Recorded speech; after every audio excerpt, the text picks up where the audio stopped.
Hello. Hi, everybody. Hello, hello. We are Aubin Court from Dandelion Branding, and welcome to EnvironMental Podcast. Yeah, this is our podcast where we choose a topic around sustainability and we dive deep into it week over week until we feel like we're ready to move on. And we talk about it from social and environmental issues, and we try to help solve the world's problems.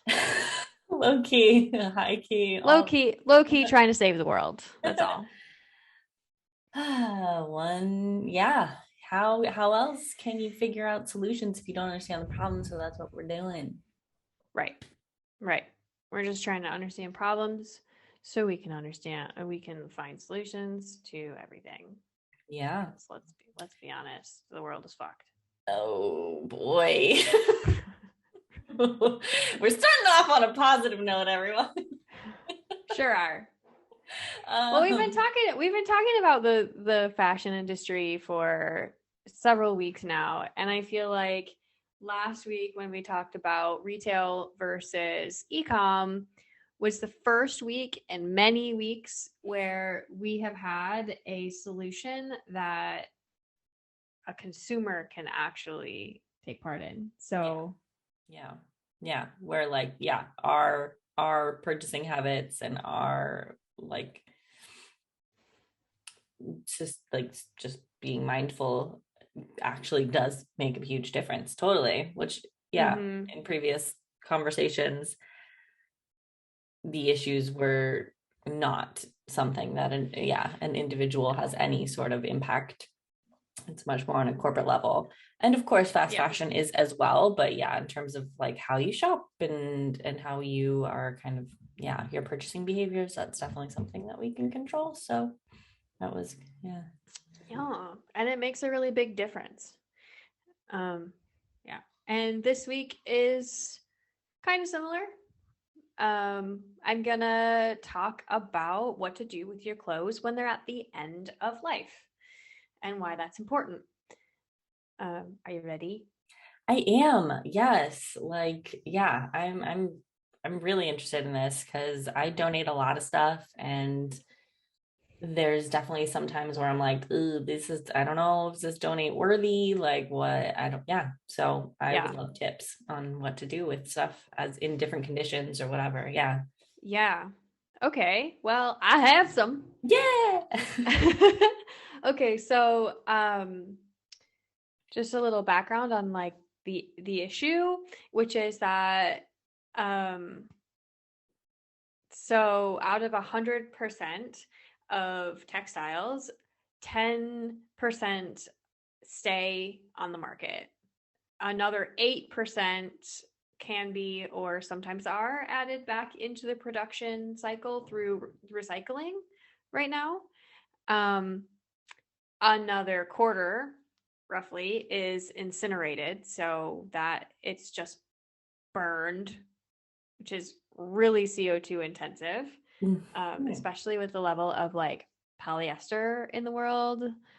Um, yeah, and chemical dyes and all of that.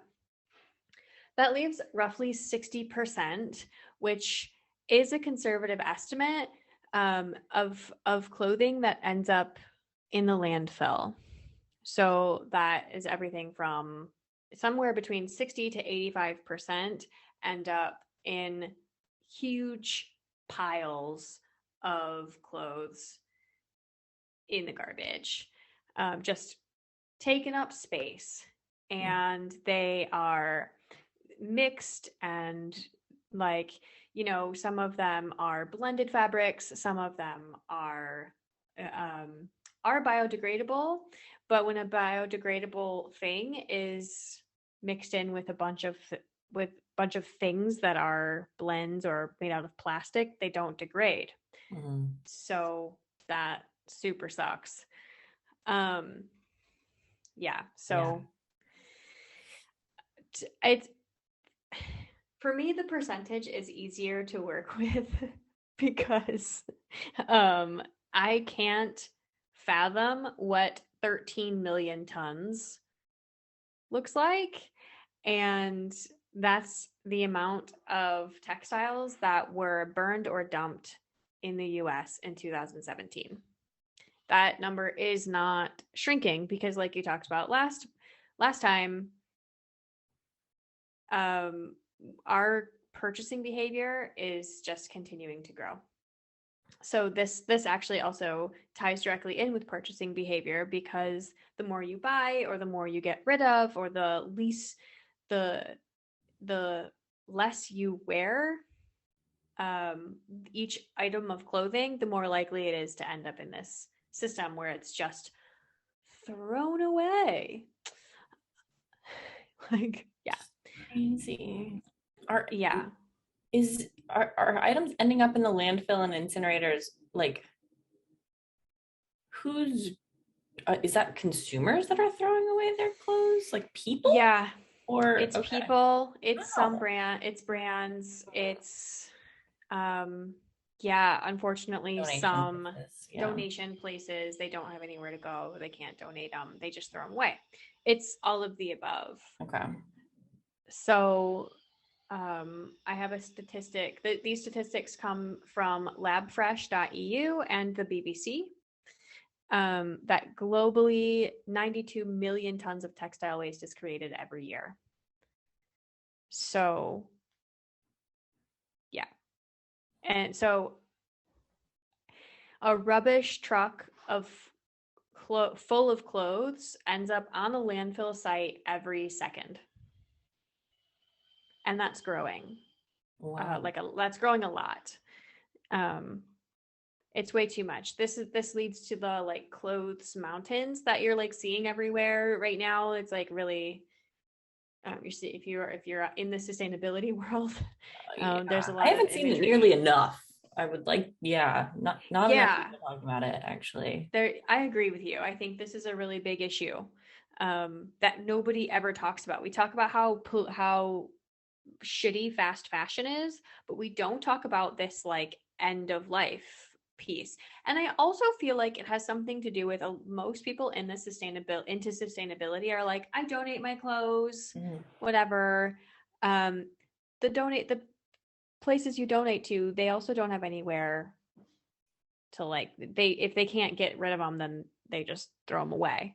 So that's not very pretty for consumer behavior in the news. It's much easier to be like, fuck fast fashion and to be mad at how shitty the clothes are made than the like downstream issues that we see, because this is kind of just a symptom of the problem, right? Which comes back to consumer behavior and the fact that like it's so easy to purchase and get, and we're constantly being bombarded with new stuff to look at and see. Right. So yeah, we think of clothing as disposable to some extent, right? Like totally. And yeah, it's not. It doesn't break down. Interestingly, I had this conversation with an entrepreneur. Tom is my partner. Tom and I were walking through the mall, and he was like, "You need to see this shop." I wasn't looking, and he like took me back there, and it was a reuse shop that also focuses on repair. So reuse and repair. So it's a thrift store that also like took any kind of clothes and then would fix them. And then if they couldn't fix them, they have a lab here in Eindhoven that they can take to, and they have tools that will break things down so that they can reuse the recreate fabric, basically. And she was telling me about just this issue, like when things get donated and they can't be used, they are bundled into these big bundle things and shipped to Africa where they're reused. And then people are like, it's great because it gives African women a job in their cities. But actually those bundles are really heavy and they can really hurt they carry them on their heads and they can like really hurt their necks. And they're also like, surprise, not paid very well for fixing these clothes. They don't sell them very well. It's not a sustainable way of using it. And actually it just leads to clothes mountains, which breeds bacteria and like other types of illnesses and sicknesses. I don't think just like adding bacteria to a world that's in a pandemic is also great. This is how sicknesses get caught and get created by our own waste problems. So that's something that they're seeing a lot in Africa as well. So yeah, it's just a form of greenwashing, basically. Huh. Yeah. So clothes are sent to certain countries in Africa with the idea that they will be then repurposed and reused and resold there within the local economy. That's a little unclear. I think that it's also like deal with this. Here's some stuff. Make do with the scraps. Yeah, essentially, yeah, turn them into stuff. Okay. And it's one of those, it gives the local people a job where they can connect with like westernized societies that have lots of money, and then ... profit. Like, it's one of those, it's a fucking Ponzi scheme, and it's greenwashing to be like, oh, we reuse all of the things that we get from you by helping people in Africa, you know. It's a lie. It's actually just bad, and it is an industry that exists. Yeah, but it's not great. It's not it's unfortunate. And the idea, and I hadn't really heard it very much about it, and I couldn't find very much about it in general, but when I was talking with her, it seemed like, and she is the founder of New Order of Fashion. It's a really interesting high fashion focus, sustainable. Yeah, there's a college in Eindhoven that is a design college, and there's a lot of fashion design that happens there. So Dutch Design Week happens here, and a lot of it centers around sustainability and fashion design using sustainable materials. And so they had decided that they would create a whole project around using sustainable materials and how to reuse materials to make clothes to show a better way forward. It was really interesting to talk to her. And the way that she spoke is kind of the way that we always feel, which is, in theory, shipping things to Africa and like bolstering that economy by, you know, having that group of people, like paying them to repair clothes or create something else or what have you, and then paying for it to come back. In theory, that's actually a really cool thing. It's a really cool way to support other people around the globe, but that isn't what happens. And I had never heard about that before, so I was really thankful to her at New Order of Fashion. And I have her card somewhere. So there's good news and there's bad news about end-of-life clothing, though. The bad news is that there isn't really a clear way to get rid of old clothes and textiles when they're past their prime. Mm-hmm. Mostly humans are just a forward-driven creature, and we just do things to grow, and then we solve problems later. And this is a relatively new problem. It's just within the past few decades, and now it's getting way out of control. And so now we're trying to throw solutions at this problem. And those solutions are coming, but they're in their infancy. Yeah. So there are a lot of options. And if you Google what to do with your old clothes, you'll get about 1 million articles talking about how to upcycle them, because there's actually not so many options. But I do find them really interesting. And like kitchen rags, we actually do that. We buy old textiles to use for shop rags in our construction project, because I got really frustrated that Tom had been using all of our really nice kitchen towels in the project. And so I bought a bunch of old textiles. And it's been great. It's been really helpful. You can also, when I have my sewing machine, I'm also going to use them to make other little bips and bops for around the house because they're really nice fabric. I'm interested in makeup removal pads out of like cotton things, reusable food wraps, like you can put beeswax and oil on it. Sites like Abigo, you can buy like just the wax little things, and you can melt them and then turn your old clothes into container wraps. Oh, that's cool. Oh, I didn't know that. Yeah, they sell just like the little thing that to melt and use. Wow. You could find ways to make scrunchies or headbands, like reusable tissues, literally anything.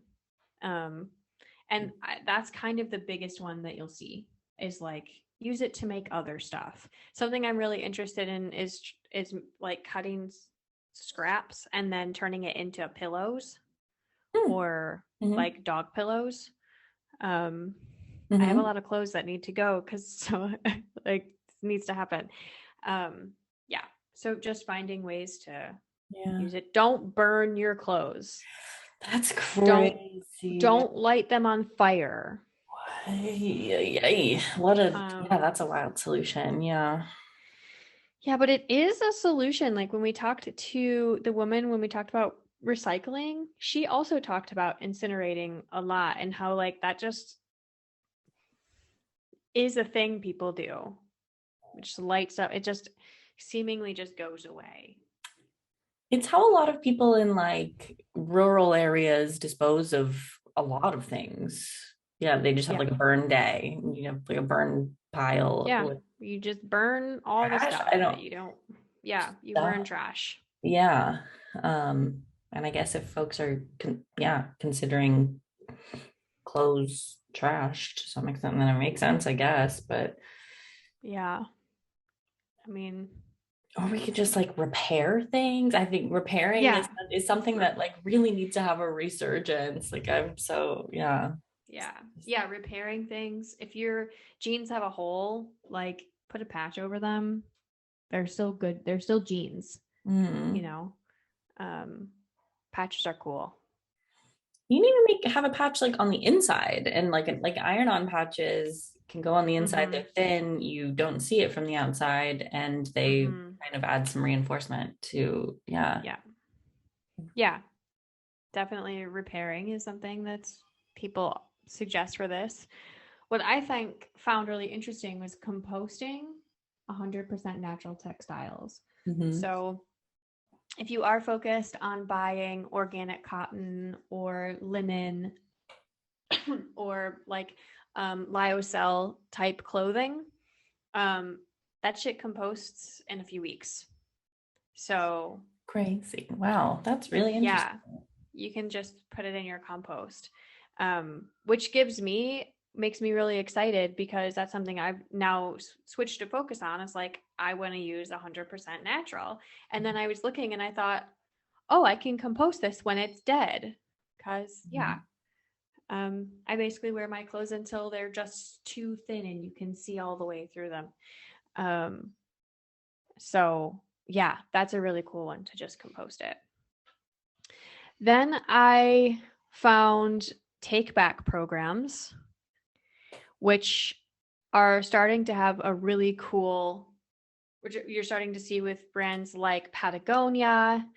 There's a few more. Nike is another one. They are starting to focus on taking back their own brand's old clothing and either reselling them or question mark. That's a little bit unclear. It's finding a way to reuse them or recycle them. Some cities take back textiles, like Noonan, where I live, has a day where you can just put old used textiles out, and I think they send them to the places where you can they turn them into rags. Okay. Which is pretty cool that cities are starting to look at textile recycling. And then there's Terracycle, which Terracycle is a hero of the world. We've talked about them, I think, half a dozen times, maybe. I don't know. They have a new zero waste box that is specific for textiles, and you can send them literally it has to be unsoiled textile, and they will sort it and recycle it or turn it into new fabric. Like, they will make sure it gets its next home. Wow. If you don't want to do it yourself, or you don't, and you can send it all over the world. So for people who don't have access to a textile recycling in their communities, this is a really good option. It's kind of pricey right now. I had it pulled up here. Oh, you have to pay them to you accept have to pay. Yeah. It's like $200 and they send you a box and you fill it and ship it back to them.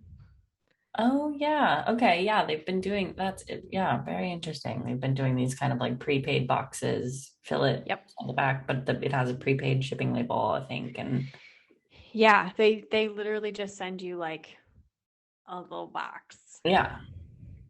And they do it for clothing, for like audio equipment, protective stuff, cleaning supplies, and they'll send you a box and you send it to them, and they give it its rightful home, which is, I think, so fucking cool. Yeah. We need the stuff that they're doing is really beyond. Like they're amazing. Yeah, Terracycle is really a hero. I would love to interview somebody from Terracycle on the podcast soon. That's kind of your options. And then you have places, if you don't want to do Terracycle, you have places like brands like Woolcat.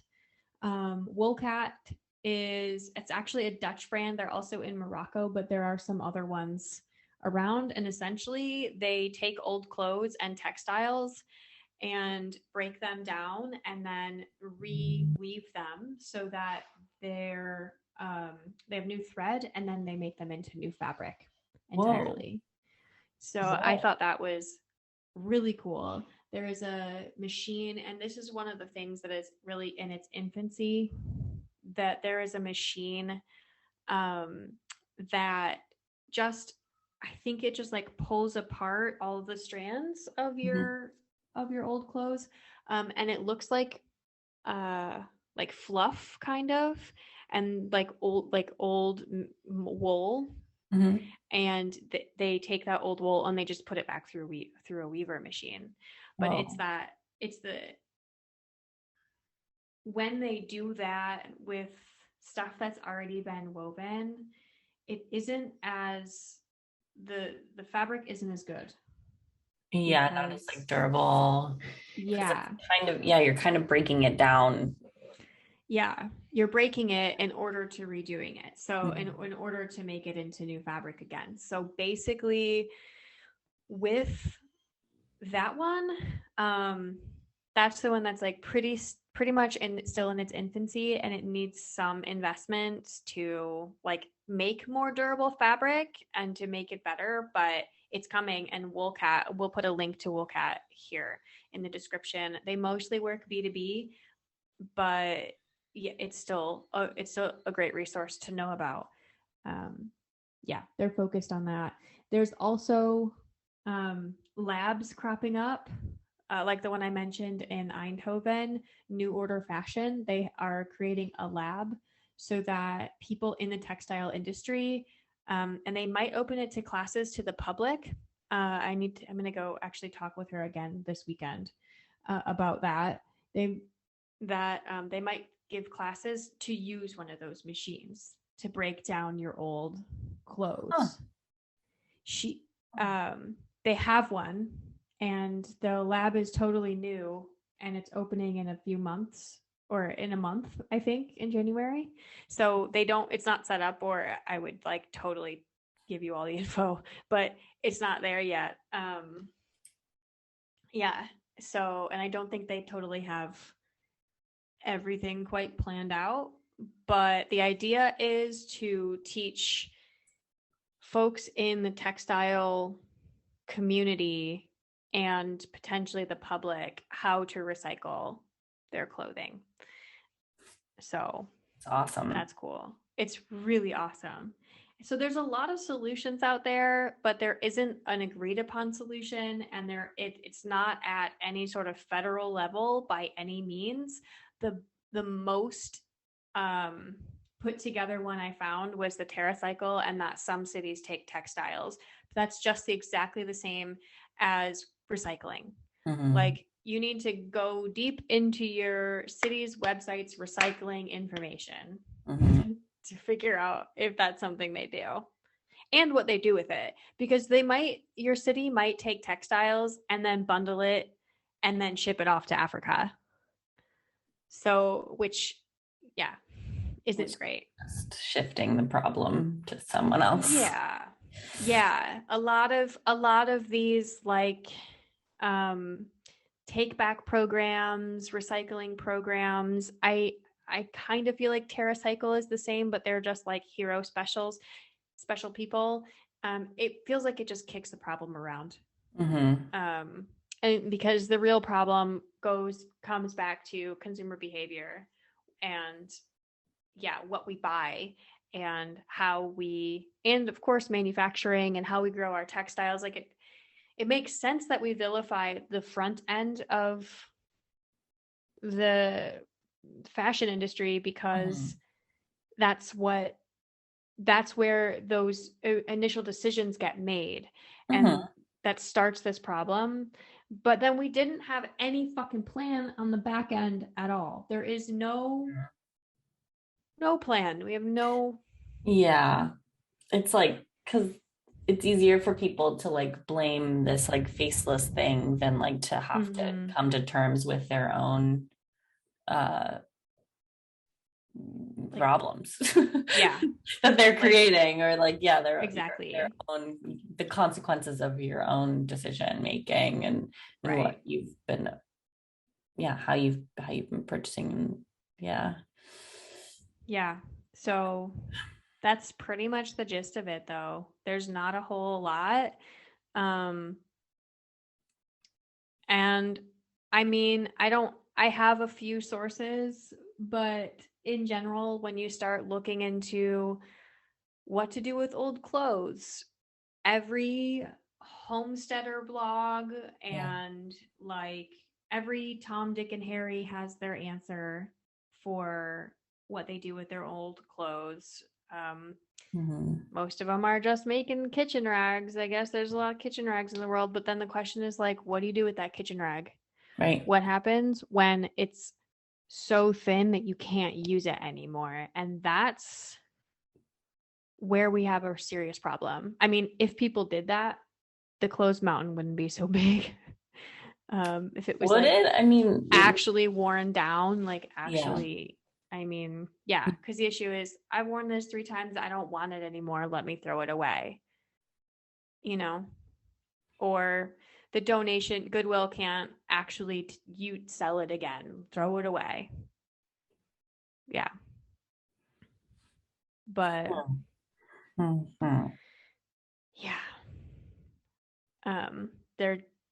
then you really need something like Terracycle or Woolcat to use those and make new threads and new fabrics and unless you can, if you feel you can do it compelled. If you want to like sew things together, make a quilt, something like that. But now we're definitely getting into like homesteader DIY kind of things that aren't realistic for the general public to do in their regular lives. Right. That's the issue here, is that so much of it comes down to what we have to do. There's no solution there's no efficient solution for the mass trash pile. I know like fast fashion companies should be the ones who are responsible for like dealing with that. Like it's just crazy to me that like when you're producing things at such a intense volume, you're not at all thinking about what happens down the line, or maybe maybe they are and they just don't care because they don't have Legit, to. I feel like they don't care. Because it's like once you buy it, it's on you. But it's like, well, Yeah, actually, y'all are the ones that have like manufactured this weird sense of making right, people feel the need to constantly be buying new things. And right. And so, also making so much waste. Like, imagine being in a position where you don't pay your workers and you have such low overhead that you can afford to make like tons, literally tons of waste mhm. every year and just feel okay with that.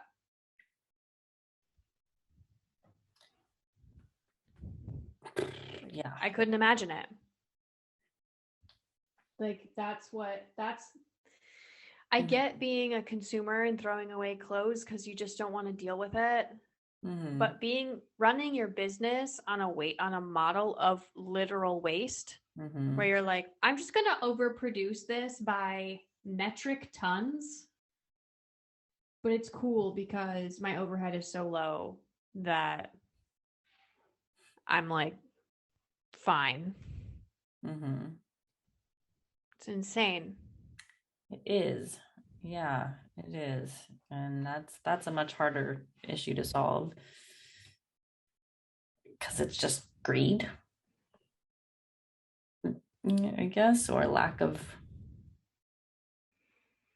caring that, yeah. And, I mean, how can it be greed when you're literally pissing money away? Like, even I if mean, the they overhead probably is write that low, off. I Like, guess they can, yeah, I guess they can write it off. yeah, they're not just like wasting that money. Like, no, if they're not able to sell the inventory that they produced, that they like, then they can definitely write it off. Yeah, they're Well, that's even worse, kind of, or they because just they're, don't buy it. Like they don't pay the factory, or which is like, yeah, I it's don't horrible. It's, on any end of it, it's horrible. yeah. Yeah. At every level, there is a lot wrong with this with the fashion industry. And I want to say just the retail industry in general. The Yeah. consumption and the way that we see consumption in general is hugely problematic. It is. Yeah. Yeah. Which for me, I, right. I mean, that's why we work with sustainable brands, and why we work holistically the way that we do, because I don't think that morally marketing for a brand that would be okay with just like producing a bunch of waste and then writing it off, like to spread that a message of a brand like that would just Mm-mm. feel shitty. But it does raise the question of like, for me, marketing in general to help people consume. It's like, what's the yeah, what's the balance there? But I think the reality is people are just going to consume. They're going to buy stuff, and if they can't Yeah. find the right sustainable option, they're going to buy something shitty. Yeah, and there will always be a certain percentage of people who don't care at all about sustainability as a factor in their, decision making for how they purchase. And so I think that, yeah, fast fashion will always have a a market. Like there will really, Mm-hmm. unless, yeah, something major would have to happen, and I don't want that to happen. I don't want something like that would be some sort of catastrophic something, that's Right. that, but like something at that level is seemingly like the only thing that would actually like change people who currently don't. If you're not yet caring about sustainability, then like you probably never will, kind of seemingly. Yeah. Yeah, we're kind of at that level, aren't we? Where it's like, yo, climate change is real. And if you're not Yeah. thinking about it and caring about it at this point, are you gonna? Mm-hmm. Right. I mean, and that's for like the adult population, right? I think that young people, there's a growing number of young people who are super interested in sustainability, absolutely, but also, yeah, others that aren't. And Mm-hmm. so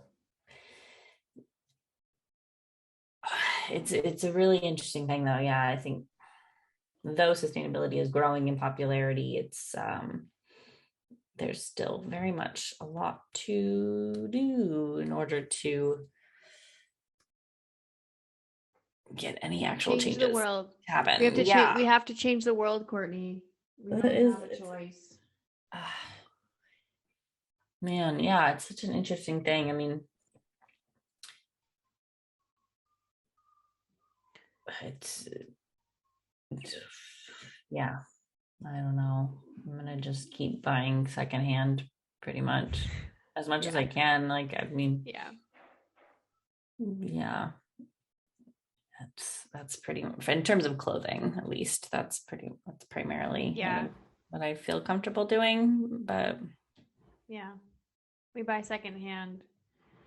Trying to buy secondhand everything. mm-hmm, Like everything possible.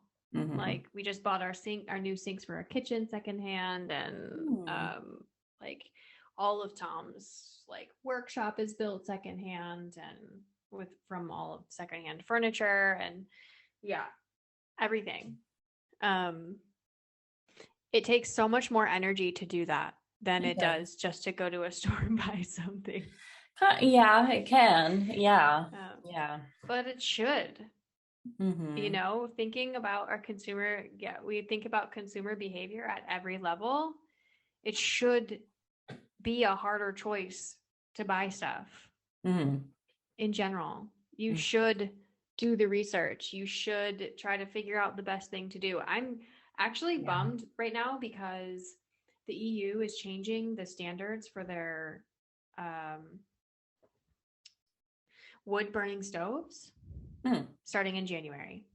Okay. So, I mean, it's awesome that they're putting standards in place, but it means that we can't buy secondhand Oh, yeah, because they're not because like the they're not up to emissions. code. Yeah. Yeah, they're not up to code. So we have to buy new. Mm-hmm. But it's, yeah, that also matters. That's also a good thing, right? If you're buying new, to buy things that you've researched that are organic or, Mm-hmm. recycled or well crafted that will last a really long time. Things that last a really long time are also sustainable. Yeah. And I think that's easy to forget. Like I'm not actually opposed to buying something from a fast fashion store if it's going to last a really long time. Yeah. Yeah. Like, yeah. Yeah. I think yeah, there's some metric of like how, depending on how many wears you get out of an Mm-hmm. item, it kind of, yeah, balances out any potential harm or something like um Yeah, environmentally, you shouldn't shop mhm, from fast fashion also mhm. because they have a social aspect of it that's really bad. Yeah. Yeah. But yeah, if you don't know that and like have a bunch of clothes from shopping sprees from the past, and some of them come from Primark, don't throw them away and buy new clothes. Like, Right. Yeah. just keep That's, wearing them. yes. You Yeah. have them. Don't replace what you have. Use what you have first, always. That's always the most sustainable Yeah. choice. Yeah, to not buy. If Yeah. you need something new, then yeah, secondhand or well-researched things that are of high quality, buying new, that makes sense. Mm-hmm. yeah, we just gotta get out of this mindset of like, yeah, the items that we wear are temporary. Yeah. Or that, Right. yeah, shopping by trend, by season, that it's, we're gonna wear something for 3 months and then it's over. It's like, that's insane. I've had, no, yeah, no. Yeah. Doesn't need to be that way. No, it doesn't. Absolutely not. It shouldn't be. It's Mm-mm. bad. Wow. Yeah. I wish I had a better, like, snappy thing. It's like, I oh, mean, donate your clothes if they're of, if they're in good enough quality to be repurchased and worn again. yeah, If they're not, then yeah, it's up to you to figure out what you yeah, need to do with the waste. Yeah, of course, if yeah. there's ways you can reuse it, then awesome. Do it. Compost it if you can. Otherwise, hit up Terracycle. Mhm. Actually, blanket statement Go to for terracycle.com, isn't it? Terracycle.com. They have all of your recycling needs, and if they don't and you email them, they have answers for you. Yeah, I think that's a good solution. Yeah. Mm-hmm. Try to keep as much as possible out of the landfills. That's the goal. That's That's the insane goal. that we're Don't just, burn yeah. it. Don't It's a burn good it and don't version. push the problem onto other people, basically. Yeah. Good rule of thumb. Man. Yeah. That's it. Wow. Wow, wow, wow. All And right. I think we're done with our fashion That's kind of the talk. end of life, end of this topic. Yeah. Yeah. Yeah. End of fashion. I think for the next few um episodes, we're gonna actually just talk to other people. I'm so stoked to talk to other people. Yeah, yeah, we're gonna just interview some other folks that are doing some cool work in the sustainability space, ask them a bunch of questions, just kind of get more information about what else is going on out there. Mm-hmm. Because there's so many people who are all doing really, really cool individual things, and yeah, if we They don't talk to each other. so we're gonna talk to them. So We're yeah, gonna talk stay to tuned. them. Yeah, stay tuned. All right, cool. Thanks, Ob. Yeah, you're welcome. Thank you, everybody, for listening and tuning in. If you like environmental and you want to know lots of stuff about sustainability, please subscribe to our channel. Thanks. See you next time. Bye.